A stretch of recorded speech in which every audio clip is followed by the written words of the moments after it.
Ya, Assalamualaikum warahmatullahi wabarakatuh. Selamat siang pemirsa, senang sekali hari ini saya Sele Owi Ramadanti dapat kembali menjumpai pemirsa dalam dialog menyongsong Indonesia Maju. Pemirsa, hari ini kita akan membahas tema yang menarik sekali, yaitu terkait dengan masa depan Sumatera Selatan melalui Das Batanghari 9. Siapa yang menjaga dan siapa yang bertanggung jawab. Das Batanghari 9 merupakan sumber kehidupan bagi masyarakat Sumatera Selatan tentunya. Selain menjadi penyedia air dan juga penopang ekosistem, kawasan ini tentunya juga memiliki peran penting bagi pertanian, perikanan, hingga aktivitas ekonomi masyarakat dalam berkehidupan sehari-hari. Namun di sisi lain, berbagai tantangan seperti pencemaran, alih fungsi lahan, hingga kerusakan lingkungan menjadi persoalan yang cukup serius yang membutuhkan perhatian dan juga kerjasama publik dan seluruh masyarakat di Provinsi Sumatera Selatan. Untuk membahasnya telah hadir bersama kita saat ini yaitu Bapak Kamlan Jamseri MS selaku Sekjen Forum Penyelamatan Danau Nusantara sekaligus Ketua Komisi Konservasi SDA. Selamat siang Bapak. Selamat siang Mbak Seli. Kabar baik hari ini Pak? Alhamdulillah. Alhamdulillah. Sehat walafiat. Sudah hadir juga di tengah-tengah kita saat ini Bapak Insinyur Haji M. Yamin MM dari Lembaga Komunitas Peduli Das Batanghari 9 Sumatera Selatan. Selamat siang Mbak Yamin. Selamat siang. Kabar baik hari ini Pak Yamin? Alhamdulillah. Alhamdulillah. Tema kita hari ini sangat dekat dengan kita ya Pak ya, yaitu bagaimana kondisi perairan. Mungkin dari Das Batanghari 9 terlebih dahulu. Mungkin dari Pak Kamlan terlebih dahulu menjelaskan sebagai langkah awal bagaimana sih kondisi daerah aliran sungai kita di Sumatera Selatan saat ini Pak? Ya, Batanghari 9 ini adalah bagian dari Das Musi atau WS Musi Sugihan Banyuasin Lemangam. Jadi Batanghari 9 itu sebenarnya itu istilah orang-orang lama kita. Betul. Sebenarnya Batanghari itu sungainya lebih dari 9 yang sama besarnya. Ada Sungai Kikim, ada Sungai Komring, ada Sungai Ogan, ada Sungai Kelingi, ada Sungai Lematang, Batanghari Leko dan sebagainya. Sungai Musi dari hulu, tengah, hilir harus dikelola dengan terpadu. Artinya Sungai Musi ini adalah sumber kehidupan bagi masyarakat Sumsel. Orang-orang yang ketergantungan dengan Sungai Musi ini di Sumatera Selatan lebih kurang 6 juta jiwa. Betul. 6 juta jiwa, tapi persoalannya persoalan Sungai Musi ini ada 3 area hulu, tengah, dan hilir. Dan daerah hulu itu adalah daerah konservasi yang harus kita sama-sama kawal, sama-sama pelihara dan jaga. Di hilir, di tengah juga ada persoalan, di hilir juga ada persoalan. Di hulu persoalannya adalah alih fungsi lahan.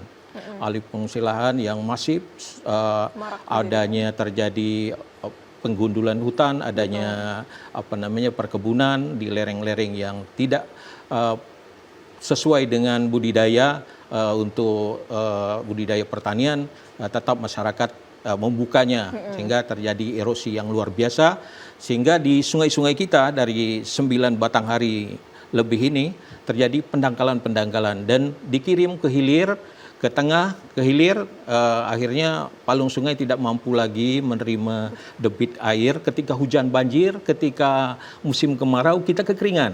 Sulit sekarang masyarakat kita dengan terjadinya musim kemarau yang bersamaan dengan bencana El Nino ini. Betul. Jadi persoalan di tengah, di samping persoalan di hulu, diakumulasi di tengah, juga adalah alih fungsi lahan juga. Sekarang kita lihat dengan harga sawit dan karet yang begitu tinggi. Sekarang terjadi pembukaan lahan yang luar biasa tanpa kaidah-kaidah konservasi. Sementara di hilir juga ada sampah, di hulu ada sampah, tengah ada sampah, di hilir juga ada sampah, sehingga berakumulasi dengan Sungai Musi ini, baik kualitas, kuantitas maupun kontinuitas. Betul. Sungai Musi yang terpanjang nomor 5 di Indonesia, setelah 3 di Kalimantan, 2 di Sumatera, yaitu Sungai Batanghari, kita kedua Sungai Musi. Sungai Musi ini luar biasa. Jadi sungai ini kita termasuk Sumatera Selatan ini adalah penghasil beras terbesar nomor 5 di seluruh Indonesia. Di Pulau Jawa itu yang terbesar itu hanya Sulawesi Selatan dengan kita. Jadi Sulawesi Selatan nomor 4, kita nomor 5.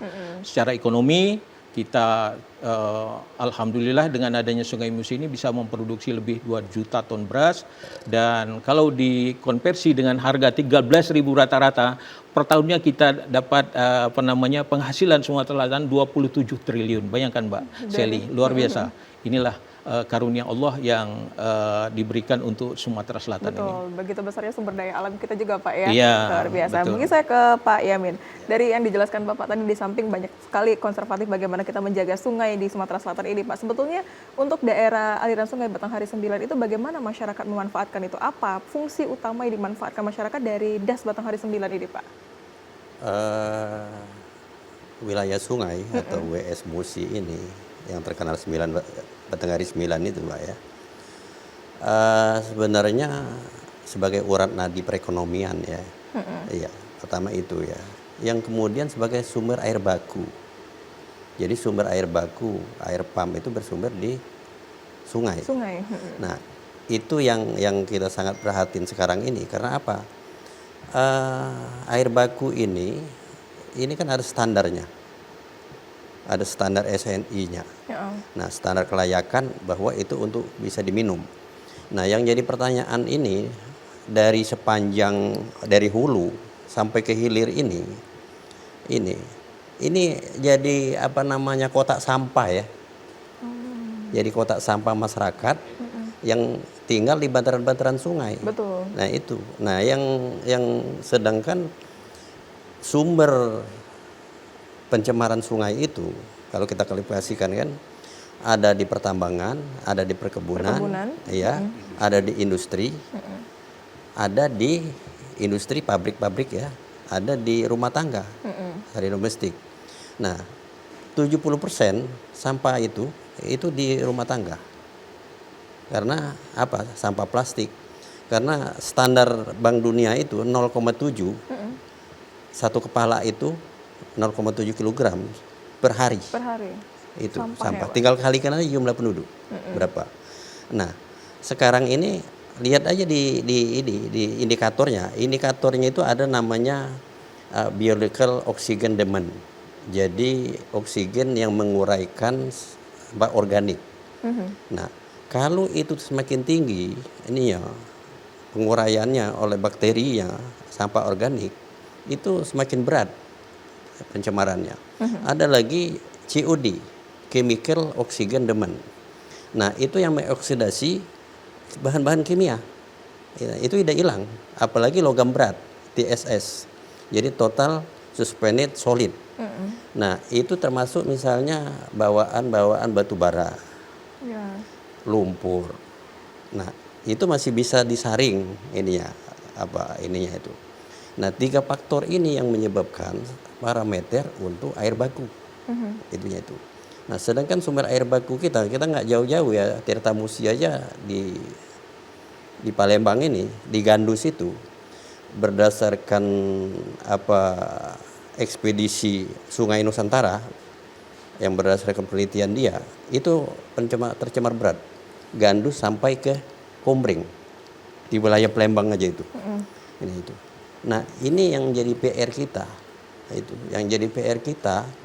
Saya tidak membayangkan kalau 10 tahun ke depan Sungai Musi itu jadi apa gitu.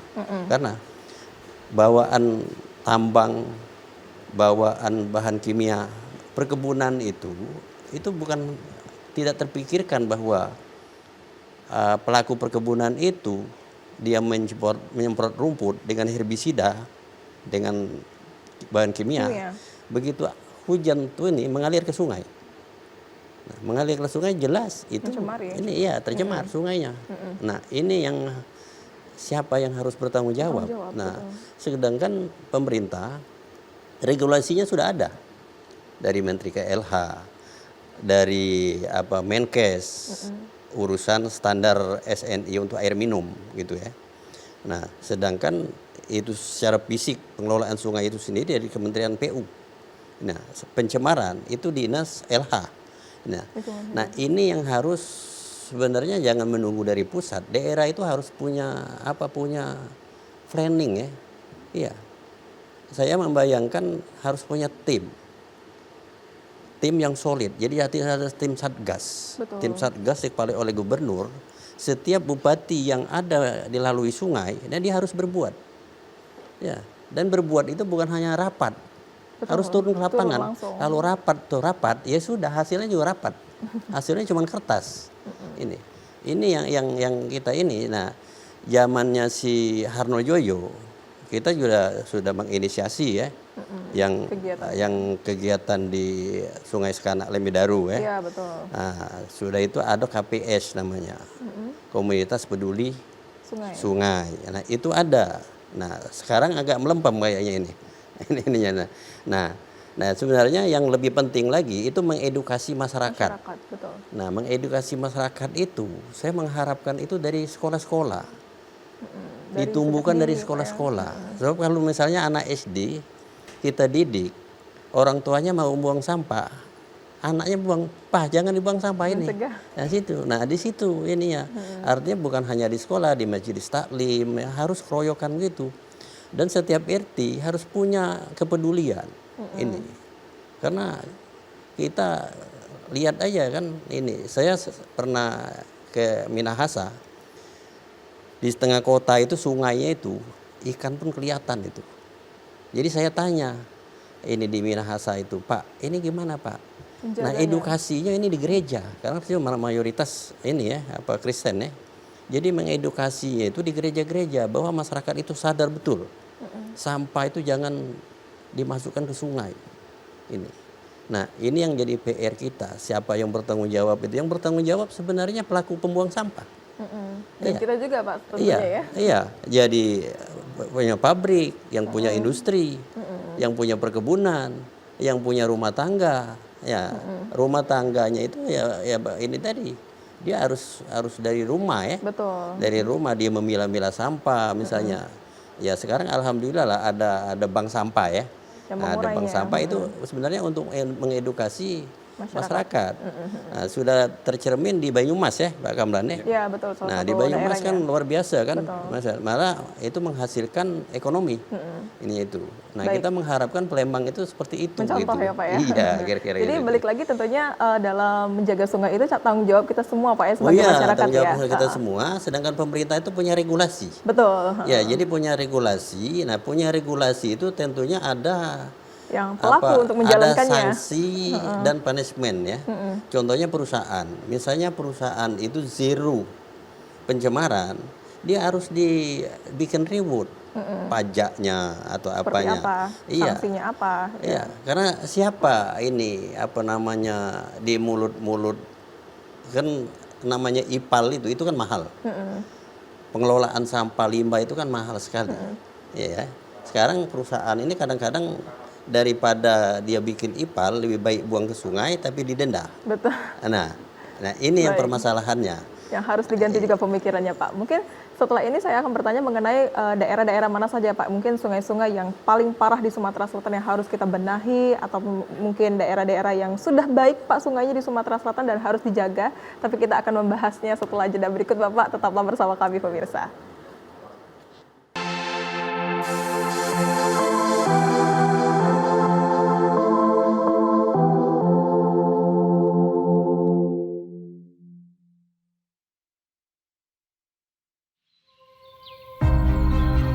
Ini adalah tanah kita. Tempat di mana setiap nafas menghembuskan semangat membara. Dari suara padu yang menggelegar hingga benang yang menyatu dalam tenunan.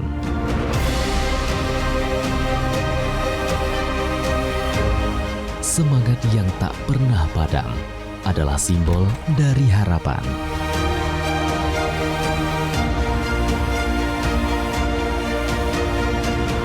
Dari kekuatan yang tak akan pernah pudar untuk berdiri bersama.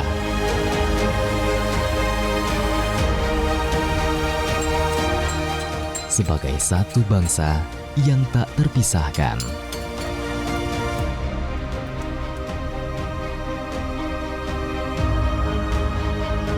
Yuk, nah berikut gak? Ayo.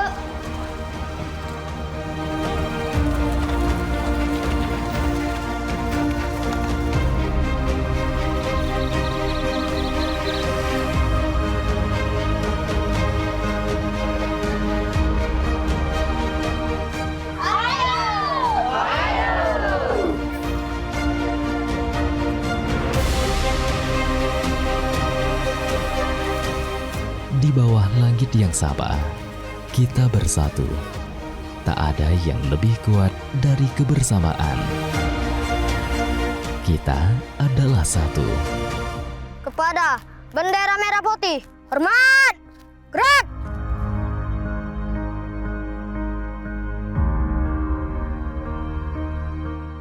Kita adalah Indonesia.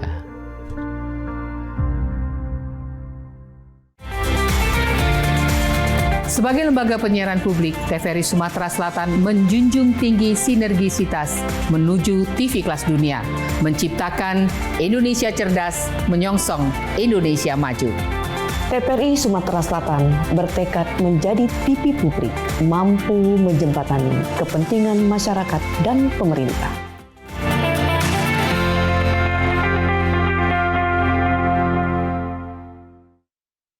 Dari 2024, program keagamaan Islam hadir di layar kaca TVRI Sumsel.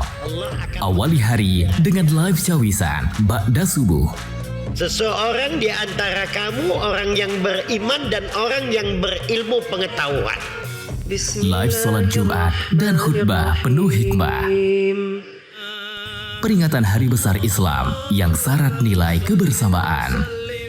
Dengan dukungan teknologi informasi, semua program disiarkan live sebagai bentuk kerjasama TVRI Sumatera Selatan dan Masjid Agung SMB Jaya Wikrabo Palembang. TVRI, media pemersatu bangsa.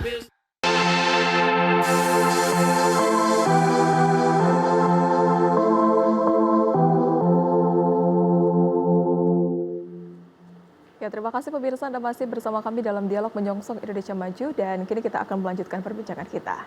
Mungkin saya ke Pak Kamlan dulu ya, terkait dengan yang saya tanyakan tadi, yaitu apakah memang di daerah Sumatera Selatan khususnya yang dialiri oleh Das Batanghari 9, Pak ya, adakah daerah-daerah atau sungai tertentu yang memang dia bersih banget gitu loh Pak, ada yang kotor, memang sungainya yang susah dibenahi, atau seperti apa Pak? Ya, sebenarnya persoalan sungai yang terbersih atau terkotor itu relatif, Mbak. Jadi dari Batanghari 9 yang ada ini di Sungai Musi ini, persoalan ini perilaku sama penduduk Sumatera Selatan ini yang harus dirubah.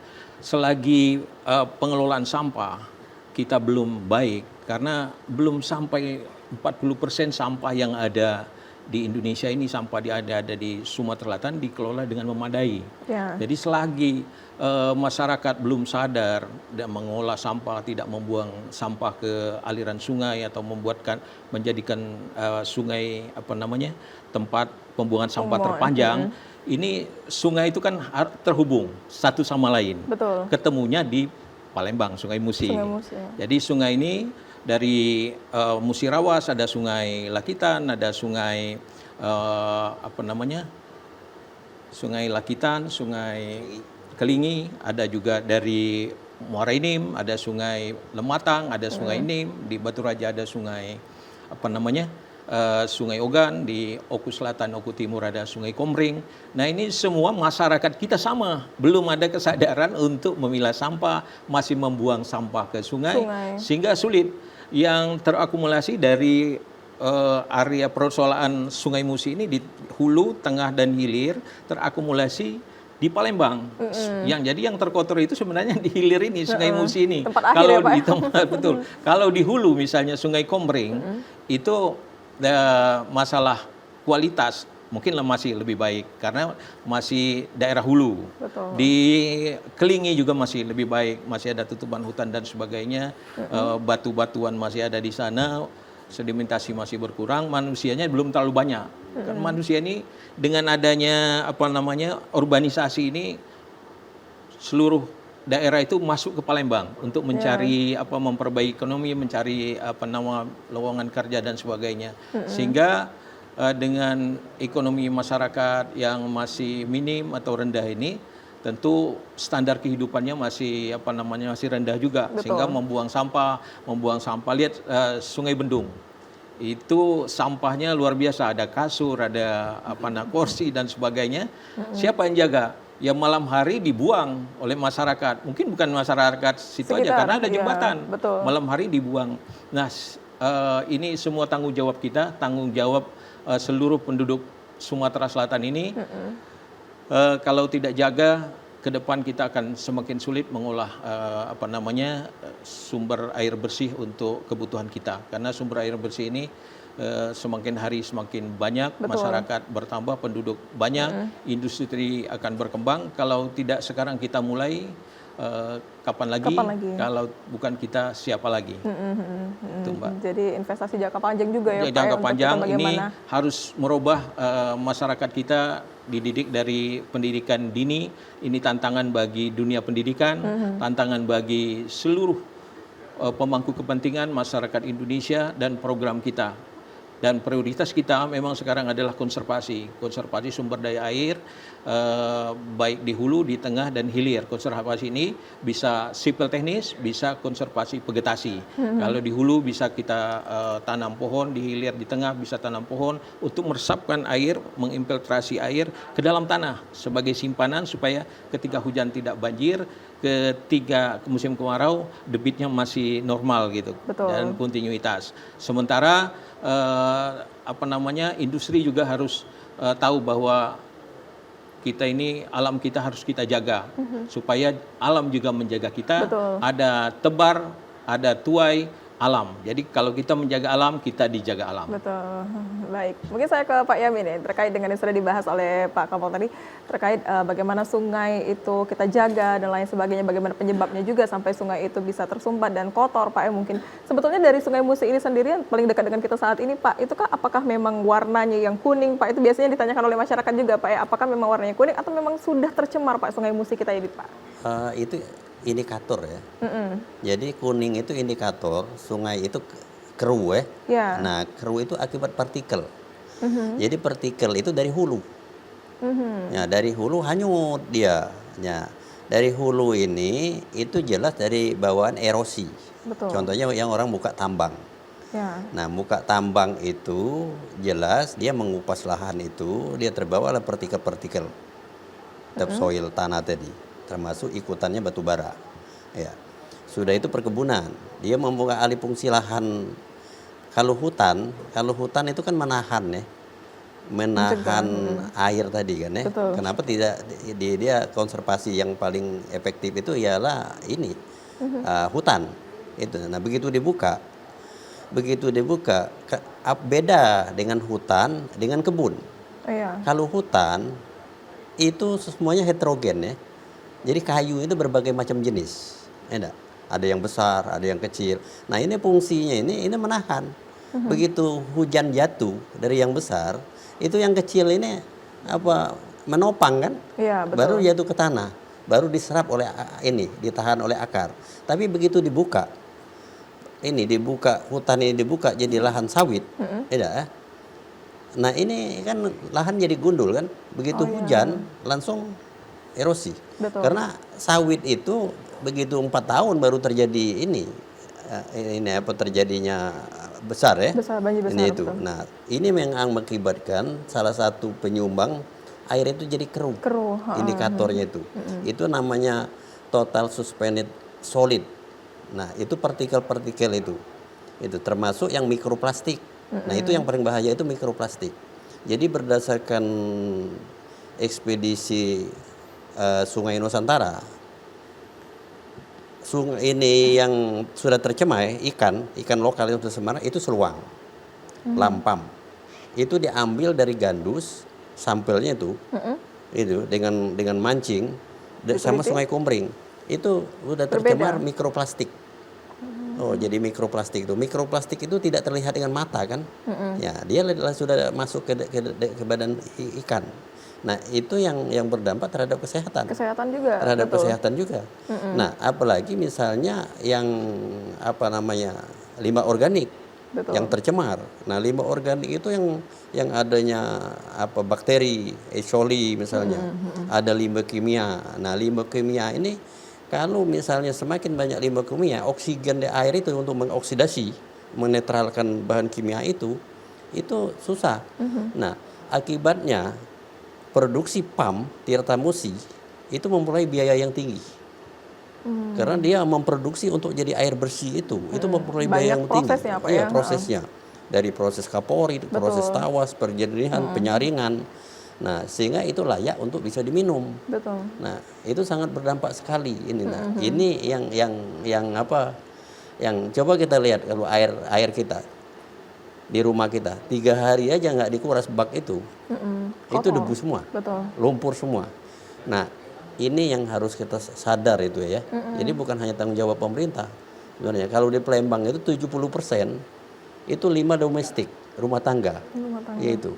Nah, yang ini bukan hanya orang tinggal di bantaran sungai kan, yang ini tuh orang-orang yang lewat pakai motor aja di jalan, misalnya dia melewati jembatan langsung lempar aja kan, ya, Pak, ya, sering terjadi yang ya. sampah duren, Betul. sampah segala macam ini. Nah, ini yang kurang kesadarannya itu. Nah, tapi begitu banjir nyalain pemerintah, begitu banjir. Iya kan? Betul. Iya, jadi harus mengedukasi. Mengedukasi itu artinya dalam pengelolaan sampah itu dari rumah tangga. Sudah itu pengelolaan air. Seyogyanya itu di rumah itu ada sumur resapan atau biopori. Jadi air yang ada di rumah itu masuk ke tanah. Sudah itu menggunakan deterjen itu yang ramah lingkungan. Itu luar biasa Juga deterjen itu. berpengaruh, Pak, ya? Bayangkan setiap rumah itu ada deterjen. Deterjen itu kan kimia. Kimia, betul. Nah, sebaiknya deterjen yang nabati, yang ramah lingkungan. Itu nggak sadar kayak rinso apa segala macam lah ya, yang itu. Nah, bagusnya yang ramah lingkungan deterjen itu. Dan sudah itu jangan dialirkan ke drainase. Karena begitu dialirkan ke drainase, ya drainase ini masuk misalnya ke Sungai Sekanak langsung ke Sungai Musi. Betul. Sungai Musi disedot oleh PAM.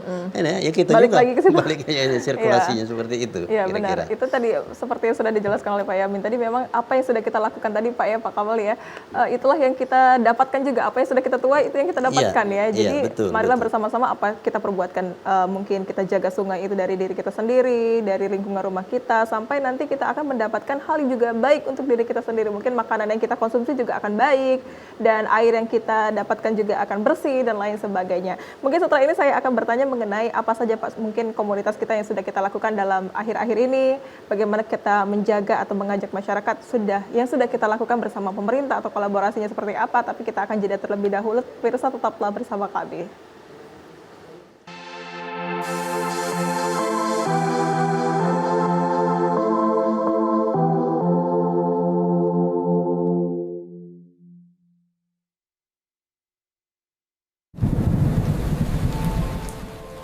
Rumah kita punya atap,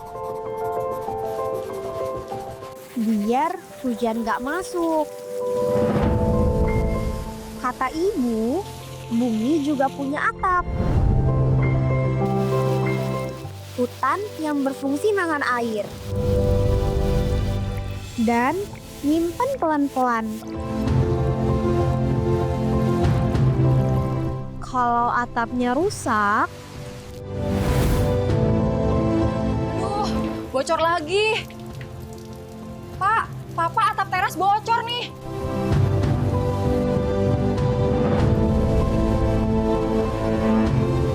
kayak gini kalau hutannya hilang.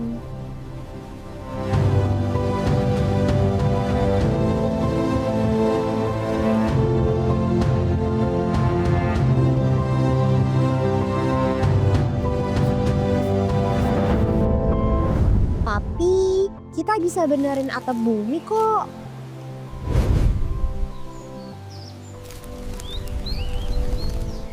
Nadia, sudah malam. Yuk tidur, Nak. Biar kita bisa tidur tenang.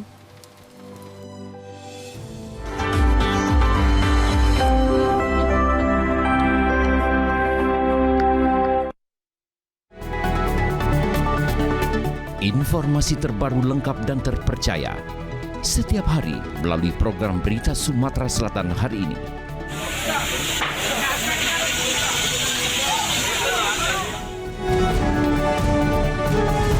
Kami menyajikan berita hangat dari berbagai wilayah di Sumatera Selatan.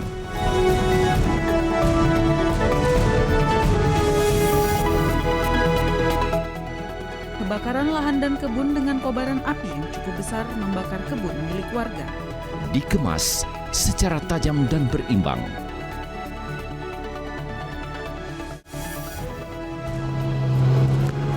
Tim gabungan dari Basarnas Polsek Rawas Ilir BPBD Muratara. Jangan lewatkan Sumatera Selatan hari ini, hanya di TVRI Sumatera Selatan.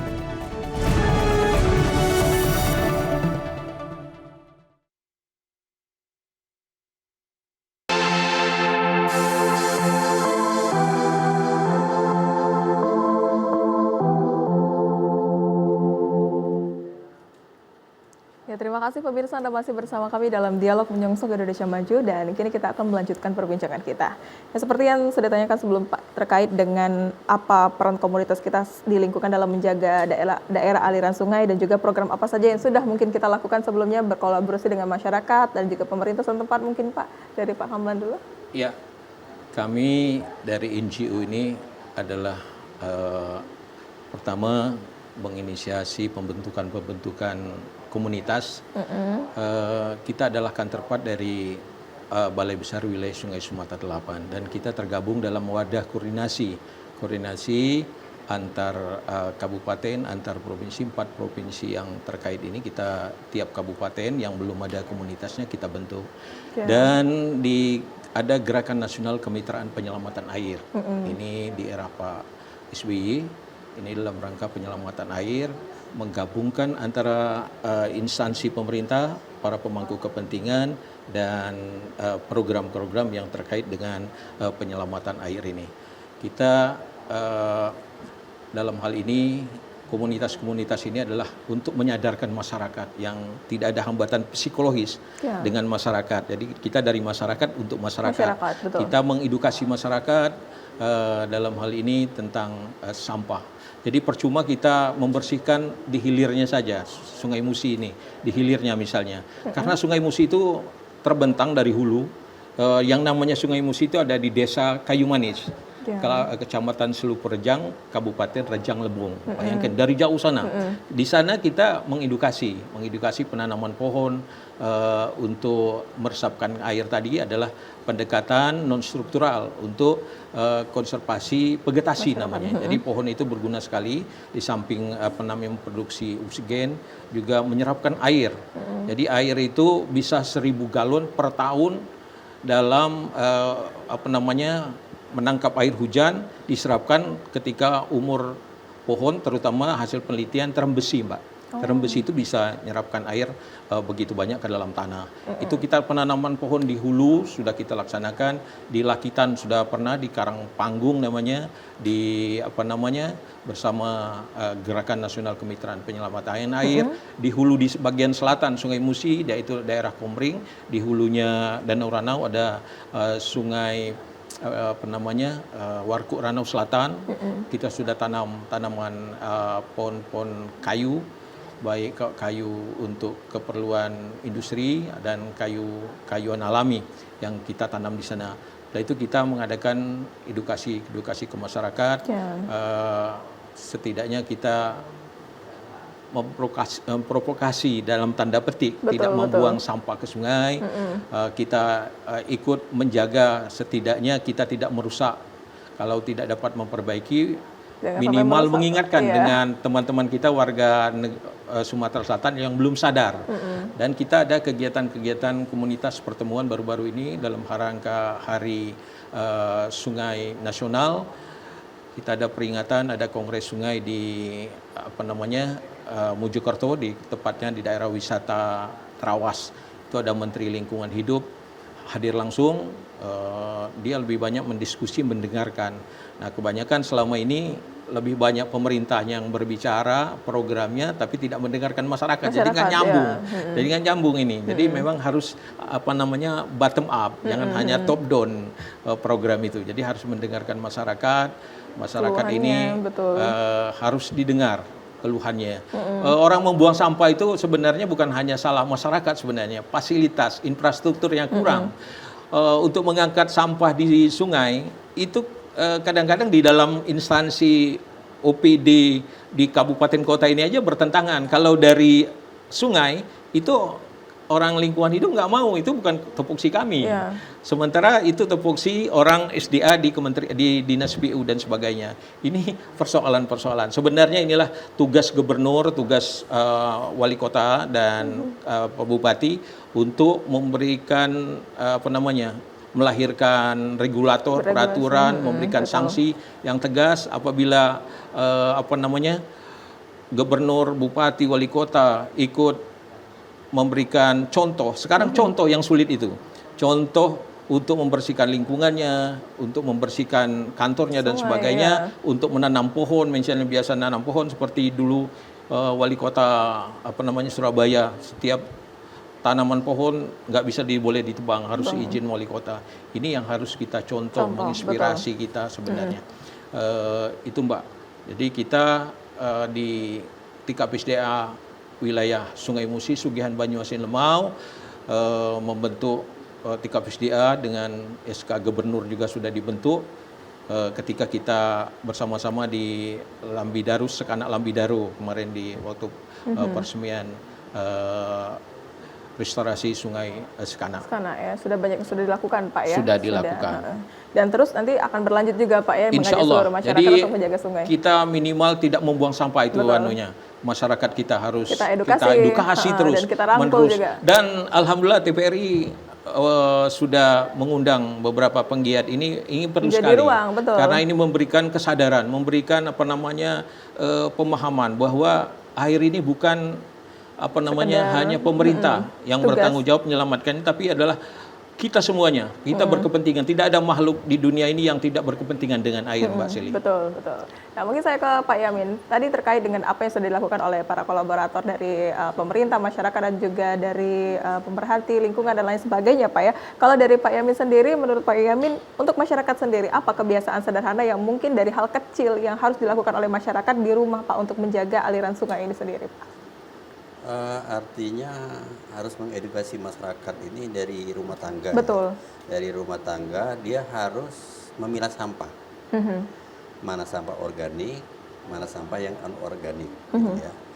Sudah itu pembuangan air deterjen, misalnya deterjen itu jangan langsung ke drainase.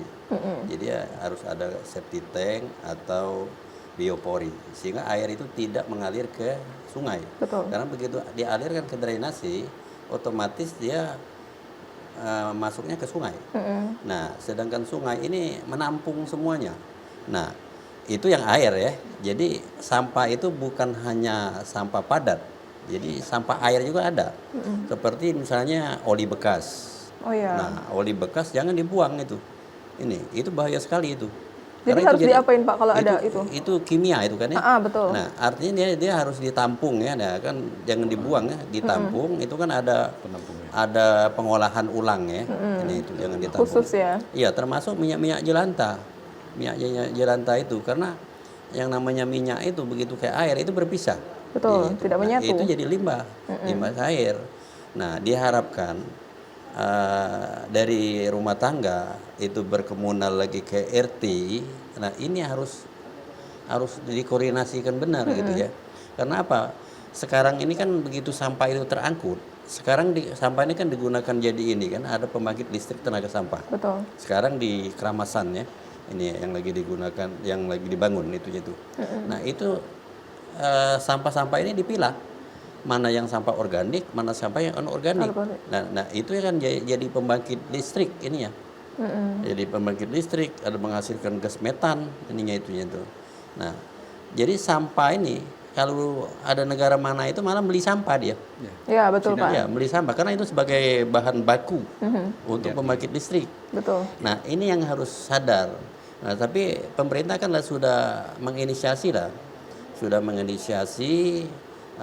sebagai simpul-simpul contohnya di perguruan tinggi ya, atau sebuah membuat bank sampah misalnya yang dibiayai dari Dikti sebagai ada riset-risetnya. Ya, sudah ada. Ya, sudah ada bank sampah itu begitu masyarakat misalnya akhirnya mengantarkan sampah dan sampah itu dibayar. Betul. Itu. Nah, artinya ini supaya menarik masyarakat bahwa sampah itu berharga. Itu ini salah satunya perlu. Pak ya, Iya. dari pemerintah. Tapi sebenarnya kita bukan hanya itu ya. Dalam waktu 1 tahun saya kira pemerintah Sumatera Selatan harus membuat satgas. Kalau tidak, Sungai Musi ini tercemarnya sangat berat. Sekarang aja udah sakit banget ini, sudah kronis. Tapi kalau tidak berbuat, pemerintah tidak inisiator, ini ya. Nah, di inisiator ini artinya dinas yang terkait ya, termasuk pemerintah juga. Jadi pemerintah ya semacam kita ini kan nyambung masyarakat. Ya. NGO ini, NGO lingkungan ini menyambungkan kebijakan pemerintah dengan masyarakat. Ya. Ini fungsinya kita ini kan ya. Makanya kami sama Pak Kamlan dari Komisi Konservasi. Saya tergabung di tim koordinasi sumber daya air itu, saya komisi pendaya gunaan air. Ya, jadi ada komisi daya rusak air namanya. Nah, ini kami bagi 3 komisi ininya itu. Di samping NGO kita masing-masing kan. Ya. Nah, itu diinisiasi dan diamanatkan oleh Kementerian PU dan ada undang-undang SDA. Nah, undang-undang SDA itu mewajibkan adanya tim koordinasi sumber daya air. Nah, di situ tergabung seluruh LSM di wilayah Sumatera Selatan ini dengan instansi birokrasi. Jadi instansi ini misalnya Dinas KPU-an, Dinas DLH ada di situ. Nah, kami bersidang itu setiap 3 bulan, 4 bulan sekali. Ya? Iya. Nah, tapi kalau sekarang ini ngelihat kondisi keuangan kayaknya ini. ini. Pesan saya, pemerintah harus jangan lengah ini. Ya. Harus bikin satgas. Kalau tidak, ya sudah. Kita tidak tahu nasib ke depan ya Pak ya? Iya, nggak tahu nasib ke depan. Betul. Yang jelas kita minum air Sungai Musi itu, enggak Iya, sudah nikmati hasil pencemarannya. Ini begitu hujan lebat, hasilnya banjir. Nah, banjir kita bukan hanya nikmati banjir, tapi harus ada action gitu. Kenapa ini banjir? Nah, kan ada penyebabnya itu. Nah, ini yang harus perlu kita ini. cari solusinya Cari bersama. solusi Betul. dan kita harus menggerakkan generasi muda harus cinta terhadap lingkungan itu. Ini sebenarnya. Baik, itu kan permasalahan kita tadi Pak. Mungkin setelah ini kita akan bertanya mengenai sebetulnya apa yang harus dilakukan masyarakat dari hal kecil mungkin Pak ya, apa yang harus kita lakukan dalam 5-10 tahun ke depan untuk menjaga Sungai Musi ini. Tapi kita akan jeda terlebih dahulu Bapak. Dalam segmen terakhir tetaplah bersama kami dalam Dialog Menyongsong Indonesia Maju pemirsa.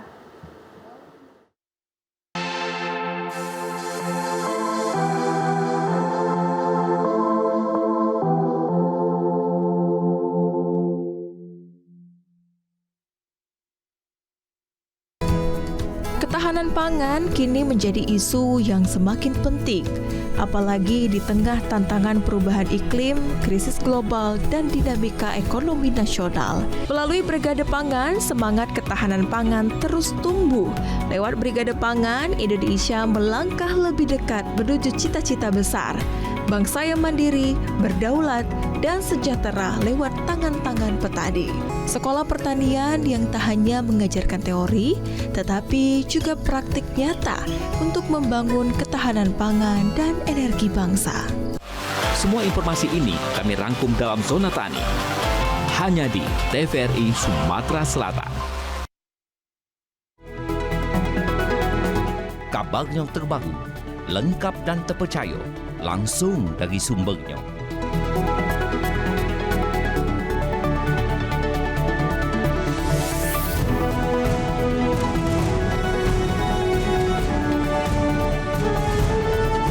Disaji ke Maki Baso Palembang, ngabar ke cerita hangat terkini, aktual tentang perkembangan dan kejadian penting di tengah masyarakatnya.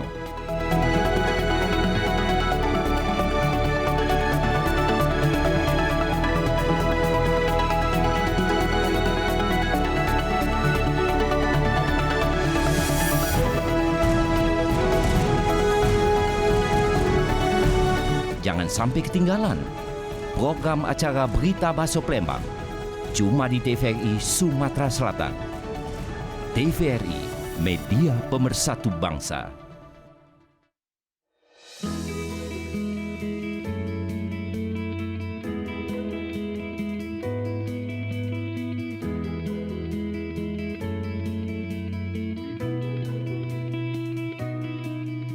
Pagi Bu Lita. Pagi. Wah, usahanya sudah mulai maju ya Bu? Ya, biasa usaha kecil-kecilan. Jangan salah loh Bu, usaha seperti Ibu ini atau yang sering kita sebut dengan UMKM, salah satu penunjang ekonomi rakyat loh Bu. Anyaman rotan berupa piring, caping, tudung saji, dan aneka keranjang lainnya adalah kerajinan tangan khas Dusun Muara Tenang, Kota Pagar Alam.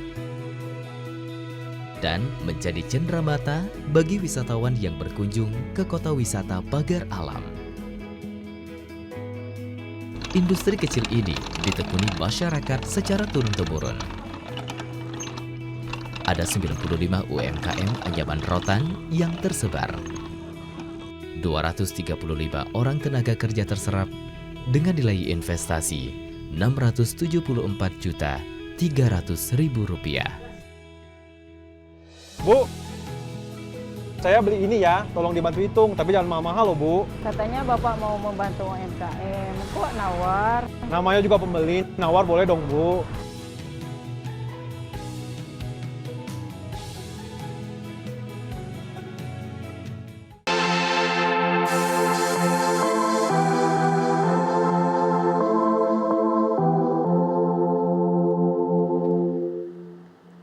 Ya, terima kasih pemirsa, Anda masih bersama kami dalam Dialog Menyongsong Indonesia Maju dan kita akan melanjutkan perbincangan kita dalam segmen terakhir ini.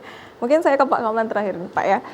Mungkin apa yang disampaikan dari Bapak sendiri, mungkin pesan yang ingin disampaikan pada generasi muda agar mereka ikut menjadi bagian dari gerakan penyelamatan sungai dan danau, dan juga apa harapan Bapak terhadap masa depan DAS Batanghari 9 dan lingkungan sungai di Sumatera Selatan, Pak. Baik, terima kasih Mbak Seli.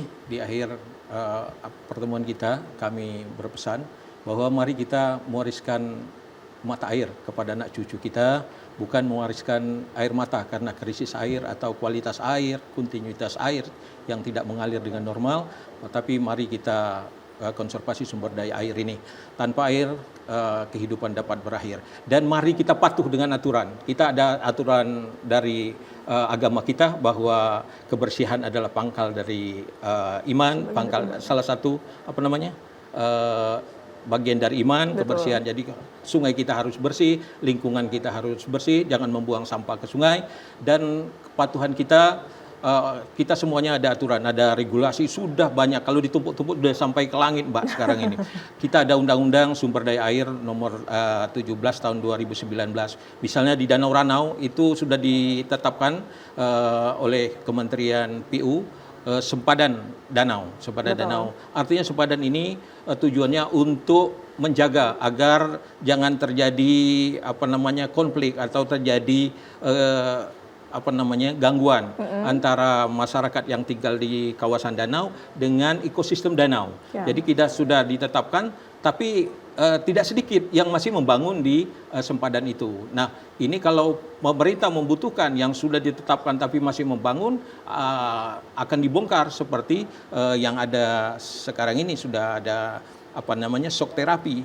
Jadi sekali lagi kita harus patuh dengan aturan. Lingkungan hidup ada undang-undangnya, kehutanan Undang-Undang 41 tahun 2009, semuanya ada aturan. Mari kita patuh dan tegakkan hukum. Tegakkan hukum. Tanpa kita menegakkan hukum kita yang lemah terhadap lingkungan ini, sekedar formal, ada sanksi yang ringan karena lobby dan sebagainya sehingga tidak dihukum, ini akan percuma saja kita bekerja tanpa penegakan hukum yang keras. Itu saja Mbak, terima kasih. Salam sehat, tetap semangat, lestari air untuk kehidupan. Lestari air untuk kehidupan, luar biasa sekali. Terima kasih Pak Kamlan. Selanjutnya boleh Pak Yamin untuk memberikan pesan dan juga harapan untuk penjagaan lestari sungai di wilayah Sumatera Selatan kita ini Pak. Terima kasih. Pada kesempatan ini kami mengharapkan terutama kepada masyarakat untuk sadar masalah sampah ini jangan dibuang ke sungai dan gunakan, bisa digunakan pupuk organik, bisa digunakan yang lainnya. Sudah itu kepada pemerintah Provinsi Sumatera Selatan dalam waktu singkat harus membentuk satgas masalah pencemaran Sungai Musi. Ya, sesuai dengan zonanya dari hulu, tengah, hilir. Kalau tidak, Sungai Musi akan sakit lebih kronis lagi. Ya. Saya kira itu, terima kasih. Ya, Assalamualaikum. baik. Dan juga pesan yang paling penting itulah menjaga sungai itu adalah tugas kita bersama, Pak ya. Iya, Jadi jangan pernah siap. lengah, Iya, mulai iya. dari rumah sendiri, mulai dari diri kita sendiri, kita akan harus menjaga sungai karena apa yang kita tuai itulah yang kita dapatkan untuk menjaga sungai kita di wilayah Sumatera Selatan. Baik, kami ucapkan terima kasih kepada Pak Kamlan, Pak Yamin, luar biasa hari ini terkait dengan wawasan dan juga insight yang sudah diberikan untuk menjaga dan melestarikan sungai Batanghari 9, khususnya sungai-sungai yang ada di Provinsi Sumatera Selatan. Dan pemirsa, menjaga Das Batanghari 9 bukan hanya menjadi tanggung jawab pemerintah, bukan hanya komunitas tertentu juga, melainkan tanggung jawab kita bersama. Dengan menjaga sungai dan lingkungan sejak hari ini, tentunya kita turut menjaga keberlangsungan sumber kehidupan bagi generasi yang akan mendatang. Akhir kata, saya Sally Aulia Ramadhanti, mewakili kerabat kerja yang bertugas, mengucapkan terima kasih atas kebersamaan Anda. Sampai jumpa dan wassalamualaikum warahmatullahi wabarakatuh. Waalaikumsalam.